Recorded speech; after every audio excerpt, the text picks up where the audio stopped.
வீட்டு நாய், ஒரு களவாணி நாய் சொல்றேன். வெட்டு பத்து செத்தவனுக்கு என்னடா சிலை இருக்கு, அவனுக்கு என்னடா குருவு சிலை? அவன் வெட்டு பத்து செத்தவனுக்கு சிலை என்ன, அவனுக்கு குருவு என்ன என்ற கேள்வி வரும்.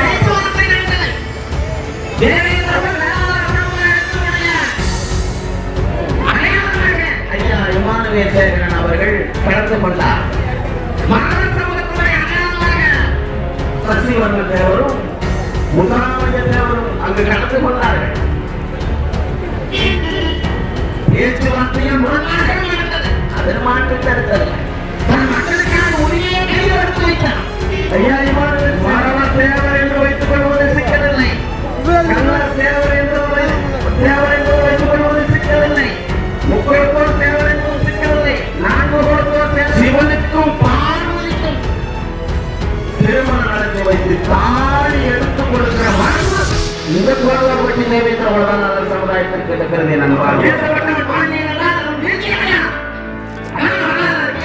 அந்த தோறும் வெளியே வந்துவிட கூடாது.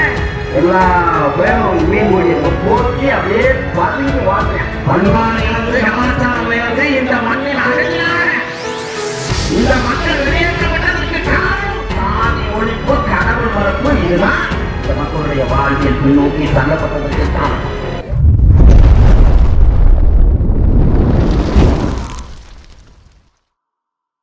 என்னோட கருத்து இந்த சமூகத்துக்கு பயனுள்ளதாக இருக்குன்னு நினைக்கிறவங்க மட்டும் இந்த மூவேந்தர் மீடியாவை சப்ஸ்கிரைபிள் பண்ணிட்டு பெல் ஐக்கானை ஆள் கொடுத்து ஃபாலோ பண்ணிக்கோங்க. நன்றி. வீதியிலே என்னுடைய ரத்தம் இந்த மண்ணில் அறுக்கப்படவில்லை, இந்த பூமியில் விதைக்கப்பட்டுள்ளது என்ற நோக்கோடு ஆதிக்க தன்னுடைய ஆணி வேரை அறுத்தறிந்த ஆசிரபலத்து வேந்தன், கெட்ட ஆதிக்கத்தை வெட்டி எறிந்திய வேந்தன், நல்லாதிக்க நாயகர் ஐயா இமானுவேல் சேகரனுடைய முழு உருவ சிலை திறப்பு விழா என்பது இது ஒரு சாதாரண நிகழ்வு அல்ல. இது பரமக்குடியில் நடந்த இரண்டாவது குரு பூஜை போல் நடந்த ஒரு பெரும் திருவிழா. அன்பான உறவுகளே, வேதநாயகம் ஞான சுந்தரி பெற்றெடுத்த பெருமகன் இமானுவேல் சேகரன் அவர்கள் ஆரம்ப கல்வி பரமக்குடியில் பயின்ற பொழுது உயர்நிலை கல்வி என்பது சுபாஷ் பள்ளியில் ராமநாதபுரத்தில் அவருடைய கல்வி பயின்ற காலத்தில் எத்தனையோ அடக்குமுறைகள், எத்தனையோ ஒடுக்குமுறைகள் மாணவ பருவத்திலே அவருடைய வாழ்நாளில் அவருடைய சாட்டையடியாக அவருடைய நெஞ்சிலே பதிந்து வாழ்ந்தார். என் அன்புக்குரிய உறவுகளே, அவருடைய 18ஆவது வயதில் இந்திய சுதந்திரத்திற்காக போரிட்டு வெள்ளையிலே வெளியேறு என்ற இயக்கத்தில் சிறை சென்று 3 மாதம் சிறை தண்டனையை அனுபவித்த பெருமகன் ஐயா இமானுவேல் சேகரன் அவர்கள். அன்புக்குரிய உறவுகளே, 1945ஆம் ஆண்டு வெள்ளையிலே வெளியேறு இயக்கத்தினுடைய சுதந்திர வேட்கையை மனதில் வைத்துக் கொண்டு இந்திய ராணுவத்தில் அவர் பணியாற்றினார். 5 ஆண்டுகள் அவருடைய பணிக்காலமாக இருந்தாலும் அவருடைய விடுப்பு நாட்களில் சொந்த ஊரான பரமக்குடி நீதியில் அவர் வந்தபோது இரட்டை கொலையும் சாதி அடக்குமுறையும் சாதிய கொலைகளும் தன்னுடைய வாழ்நாளில் இந்த மண்ணில் இந்த மக்களுக்கான போராட்டத்தில் தன்னை ஈடுபடுத்த வேண்டும் என்ற நோக்கோடு 1950ஆம் ஆண்டு என் நண்பர் கூறிய உறவுகளை தன்னுடைய அவதார் பதவியை தூக்கி எறிந்துவிட்டு ஒடுக்கப்பட்டோர் உரிமை களம் என்ற ஒரு இயக்கத்தை கட்டி எழுப்பினார். முடியாட்சி வந்த பிறகு குடியாட்சி இந்த மண்ணில் அதிகாரத்தில் இருந்தபோது, காங்கிரஸ் கட்சி அதிகாரத்தில் இருந்தபோது தலைநிறுத்தி ஆடியது சாதிய கொலைகளும் அடக்குமுறைகளும். அந்த சாதிய கொலைகள் அடக்குமுறைகள் தலைநிறுத்தி ஆடியபோது ஐயா இமானுவேல் சேகரன் அவர்களுக்கு உற்ற நண்பராக இருந்தது ஐயா வேலுச்சாமி நாடார் அவர்கள். நண்பருக்குரிய ஒருவர் வாய்ப்பூட்டு சட்டம் என்பது முதலில் ஐயா வேலுச்சாமி நாடார் அவர்களுக்கு தான் போடப்பட்டது. சுதந்திர வேட்கையை மனதில் வைத்துக் கொண்டு போராடியவர்கள் ஐயா வேட்சாமி அவர்களும் ஒன்று நண்பர்களுக்குரியவர்கள் புரிந்து கொள்ள வேண்டும். சசிவர்ண தேவர் அவர்களுடைய சட்டமன்ற தேர்தலின் போது காங்கிரஸ் கட்சியினுடைய மோதலும் சாதிய கலவரமாக அந்த இடத்தில் தலைவருக்கு ஆடியது. சமாதான பேச்சுவார்த்தை நடந்தது. தேவேந்திரகுல வேளாளர் சமுதாயத்தினுடைய அடையாளமாக ஐயா இமானுவேல் சேகரன் அவர்கள் கலந்து கொண்டார். மகாராஷ்டிர சமூகத்தினுடைய அடையாளமாக சசிவர்ண தேவரும் முகாமலிங்க தேவரும் அங்கு கலந்து கொண்டார்கள். பேச்சுவார்த்தையில் முரணாக நடந்தது. அதில் மாற்று கருத்தல்ல. தன் மக்களுக்கான உரிமையை கையில் எடுத்து வைத்தார் ஐயா இமானுவேல் சேகரன் அவர்கள். அமைதி பேச்சுவார்த்தை முடிந்தது. செப்டம்பர் 11, 1957 ஆண்டு என் அன்பிற்குரிய உறவுகளே, 1957 கலவரம் என்பது என் அன்பிற்குரிய உறவுகளே, இந்த மண்ணில் 87 பேர் வெட்டி படுகொலை செய்யப்பட்ட கொடூரம் 1957 நடந்தது. ஐயா இமானுவேல் சேகரனுடைய கொலையை தொடர்ந்து 87 பேர் படுகொலை நடந்தது. அந்த 1957 ஐயா இமானுவேல் சேகரனுடைய கொலை மட்டும் நடக்காமல் இருந்திருந்தால் என் அன்புக்குரிய உறவுகளே, எப்படி தாய் தமிழகத்தில் கோவையில் தொழில் வளர்ச்சி கொடிகட்டி பறக்கிறதோ அது போன்று பெரும் தொழில் நகரமாக ராமநாதபுரம், மதுரை, திருநெல்வேலி, விருதுநகர் போன்ற பெரும் தொகுதிகள் தொழில் வளர்ச்சி அடைந்த பெரும் பகுதியாக மாறி காலம் கொடுத்த கொடை இமானுவேல் சேகரனுடைய இழப்பு. இந்த 18 பற்றி கிராமத்திற்கும் ஐயா இமானுவேல் சேகரனுடைய குடும்பத்திற்கும் தொடர்பு இருக்கிறது. ஐயா இமானுவேல் சேகரனுடைய மனைவி அமிர்தம் அவர்கள் தன்னுடைய 4 பெண் குழந்தையோடு தெருவில் நின்ற பொழுது பிரபாராணி, விஜயராணி, ஜான்சிராணி 4 பெண் குழந்தையோடு அவர் தெருவில் ஆடிய போது 18 பற்றி சுந்தர குடும்பம் பற்றியெல்லாம் முதலில் அமிர்தம் அவர்களை வரவேற்றி அவர்களை அடைக்கலம் கொடுத்தது சுந்தர குடும்பம் பற்றி.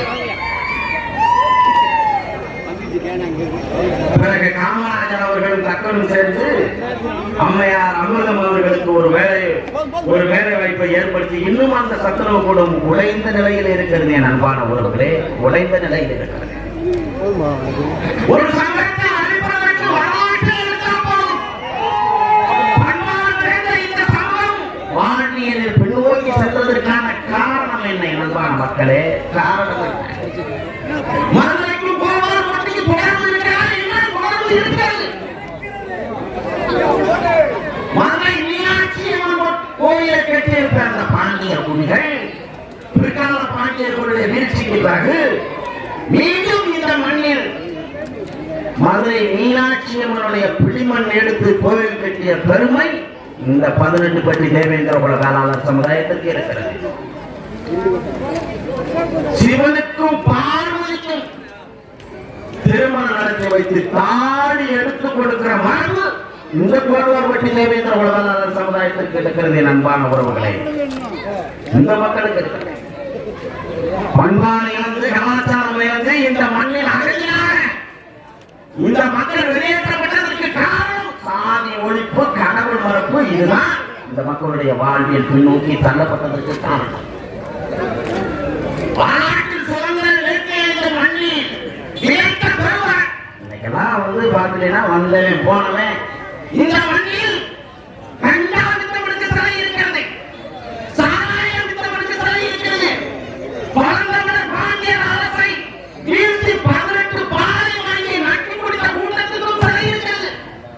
ஆனால் இந்த மண்ணில் சேரனுக்கோ, சோழனுக்கோ, பாண்டியனுக்கும் சிலை இருக்கிறதா? இல்லை. பழந்தமிழ பாண்டியர் அரசை கட்டி எழுப்ப வேண்டும் என்று இந்த மண்ணில் செத்து இருந்தாரே ஐயா தியாகி இமானுவேல் சேகரன், அவரை சொல்லுங்க.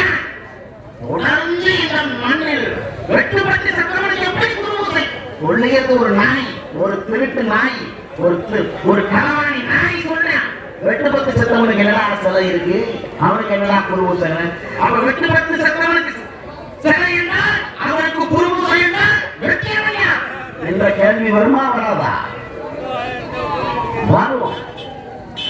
அடுத்த தலைமுறைக்கு அன்பான உறவுகளே, இந்த சாதியத்தினுடைய அடக்குமுறை அடுத்த தலைமுறைக்கு கொண்டு செல்லக்கூடாது என்பதற்காக நாங்கள் சரியான அறிவாயுதம் ஏந்திய பாதையை நாங்கள் சென்று கொண்டிருக்கிறோம். அறிவாயுதம் ஏந்திய பாதை சென்று அரசு வேடிக்கை பார்க்கிறேன், அரசு வேடிக்கை பார்க்கிறேன். தலைவர்கள் அந்த மண்ணில் வரக்கூடாது, சாதிய கொடுமைகள் அடக்குமுறைக்கு எதிராக மீண்டும் அடுத்த தலைமுறைக்கு நாங்கள் ஆயுத கலாச்சாரத்தை கொண்டு செல்ல விரும்பவில்லை என்ற நோக்கோடு விடுதலை சிறுத்தைகளுக்கு நாங்கள் கடுமையான எதிர்ப்பு தெரிவித்த போது கைது செய்தது, சிறைப்படுத்தியது என்ற அரசு. ஆனால் லட்சம் ஆண்டுகளுக்கு நீண்ட நிறைய வரலாற்று பெருமை கொண்ட தமிழர் என்ற உண்மையான தேசியத்தின் நடத்துமையா ஐயா இமானுவேல் தொடர்ந்து கொண்டு அவதூறு பரப்பு வருகிறான். அவனை கைது பண்றதற்கு காவல்துறைக்கு துப்புள்ள பாக்கி இல்ல. நீ இங்க வந்து எமக்கான உரிமையை மட்டும் தடுப்பதற்கு இங்க பூரா வந்து காவல்துறையும் அரசும் திராவிடம் அரசும் எங்களுக்கு எதிராக செயல்பட்டு கொண்டது. எங்களுக்கு எதிராக உள்ள போட்டு அப்ப அரசு 2010ஆம் ஆண்டு ஐயா இமானுவேல் சேகரனுக்கு காங்கிரஸ் கட்சி தபால்களை வெளியிட்டது. அவருடைய முகமை அவருடைய பணத்தினுடைய அடையாளமாக வெளியிடப்பட்டது. அன்புக்குரிய உறவுகளே, அப்ப அடையாளம் இல்லாதவர்களுக்கு குருபூசையா, வெட்டுப்பட்டவர்களுக்கு குருபூசையா என்று தொடர்ந்து விமர்சனம் பண்றதை ஏன் இந்த அரசுக்கு அவனை கைது பண்றது துப்புள்ள? ஏன் வெற்றி இல்ல? அதை சொல்ல முடியுதா? அதை சொல்ல முடியுதாடா? தொடர்ந்து உண்மையான வரலாற்றை நேர் செய்ய வேண்டிய கடமை தமிழ் தேசிய அரசியல்வாதிகளுக்கு இருக்கிறது. தமிழ் தேசிய அரசியல்வாதிகள் அண்ணன் சீமான் அவர்கள் என்ன சொல்லுகிறார்? இந்த மண்ணில் மூவேந்திர குடிகள் என்பது அவன் தேவேந்திர குல வேளாண், அவன்தான் பள்ளன், அவன்தான் பாண்டியன் என்று நாம் தமிழர் கட்சியினுடைய தலைமை ஒருங்கிணைப்பாளர் அண்ணன் சீமான் அவர்கள் மேடைக்கு முழங்கி வருவதற்கு காரணம் என் அன்பான மக்களே, மன்னரியம் விழாமல் தமிழ் தேசியம் வெல்லாது, பாண்டியர் குடிகள் வெல்லாமல் தமிழ் தேசியம் வெல்லாது, பாண்டியர் குடிகள் எழுச்சியே தமிழ் தேசிய அரசியல். இதுதான் வரலாறு, இதான் வரலாறு. உண்மை சவுண்ட் இருக்கு. உண்மை தொடர்ந்தவுடனே எல்லா பக்கமும் எதிர்ப்பு. உண்மை எப்படி அடையாளப்படுத்த வேண்டும் என்றால் சான்று எடுத்துட்டு வா. உன்னுடைய சான்று என்ன? சான்று எடுத்து வந்து சீமானிடம் போடு.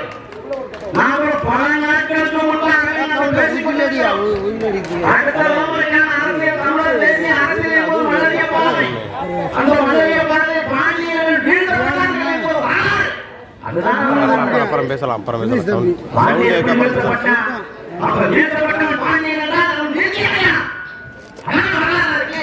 அந்த துரோகம் வெளியே வந்துவிடக் கூடாதுங்கிறதுக்காக எல்லா பேரும் மீன் கொடியை போத்தி அப்படியே பதுங்கி வாழ்றேன். 2000 ஆண்டுகளுக்கு முன்பாகவே இந்த மண்ணில் மூவேந்தர் ஆட்சிக்கு எதிராக நின்றது பாளையநில மாணவர்கள் என்பதை நண்பர்களுடைய உறவுகள் புரிந்து கொள்ள வேண்டும். அந்த மாணவர் இளைஞர்களும் புரிந்து கொள்ள வேண்டும்.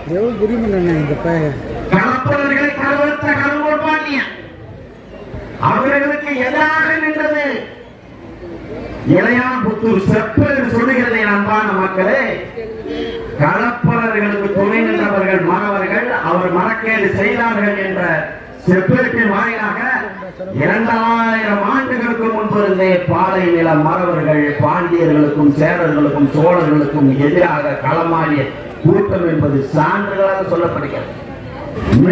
மேடைக்கு முழங்குவதற்கு காரணம் திராவிடத்தை சிறையிட வேண்டும் என்றால் மன்னரையும் மேலோங்க வேண்டும், மன்னரையும் மேலோங்க வேண்டும் என்றால் பாண்டியர்களுடைய எழுச்சி வென்றாக வேண்டும், பாண்டியர்களுடைய எழுச்சி வென்றாக வேண்டும் என்றால் பட்டியல் வெளியேற்றம் நடந்தாக வேண்டும். அந்த பட்டியல் வெளியேற்றம் தான் தமிழர் விடுதலை. அந்த தமிழர் விடுதலை என்பது பாண்டியர்களுடைய எழுச்சியில் இருக்கிறது. அந்த பாண்டியர்களுடைய எழுச்சி என்பது மன்னர்களுடைய பாண்டியர், மன்னர்களுடைய வரலாறு, பாண்டியர்களுடைய வரலாறு. இந்த பாண்டியர்களுடைய வரலாறு தான் அண்ணன் செந்தமிழன் சீமான் அவர்கள் மேடைக்கு முழங்கிக் கொண்டிருக்கிறார் என்பார். இதே வரலாறு. மரவ தேவர் என்று வைத்துக் கொள்வது சிக்கலில்லை, தேவர் என்பது வைத்துக் கொள்வது சிக்கலில்லை, முக்குளத்தோர் தேவர் என்பது சிக்கலில்லை.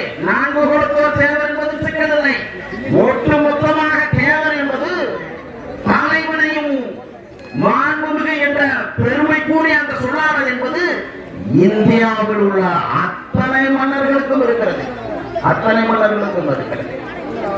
இந்த ஒற்றை பெயரை வைத்து வரலாற்று மோசடிகளை உருவாக்கி விடலாம் என்று நினைத்தால் அது உங்களுடைய அறியாமை. அதில் மாற்று கருத்தல்ல. தமிழகத்தில் உள்ள அத்தனை இறைவர்களுக்கும் தேவர் என்ற அடைமொழி இருக்கிறது. அதனால் நாங்கள் என்ன சொல்கிறோம், உங்களுடைய சமூக குடியோடு உங்களுடைய அடையாளத்தை நீங்கள் வைத்துக் கொள்வதால் எந்த மாற்று கருத்தும் இல்லை. அன்பான மக்களை, மாற்று கருத்தலை. அதனால் ஒன்று சேர்வோம். லட்சம் ஆண்டுகளுக்கு நீண்ட நெடிய வரலாற்று பெருமை கொண்ட தமிழர் என்ற தொன்மையான தேசிய மக்கள் விடுதலை என்பது பாண்டியர்களுடைய எழுச்சி. பாண்டியர்களுடைய எழுச்சி என்பது மருதநல மக்களுடைய வாழ்வில், மருதனுடைய மக்களுடைய வாழ்வில் என்பது பட்டியல் வெளியேற்றம். அந்த பட்டியல் வெளியேற்றத்தை உடைத்தறிவோம், வென்றெடுப்போம், அடுத்த தலைமுறைக்காக களமாடுவோம். இந்த திருவுருவச் சிலை, வெங்கல சிலை வைப்பதற்கு அறுபாடுபட்டு போராடிய என் அண்ணன்மார்கள், என் தம்பிமார்கள், என் சித்தப்பன்மார்கள், என் பெரியப்பன்மார்கள் அத்தனை பேருக்கும் மனமார்ந்த நன்றி கூறி விடைபெறுகிறேன். நன்றி, வணக்கம்.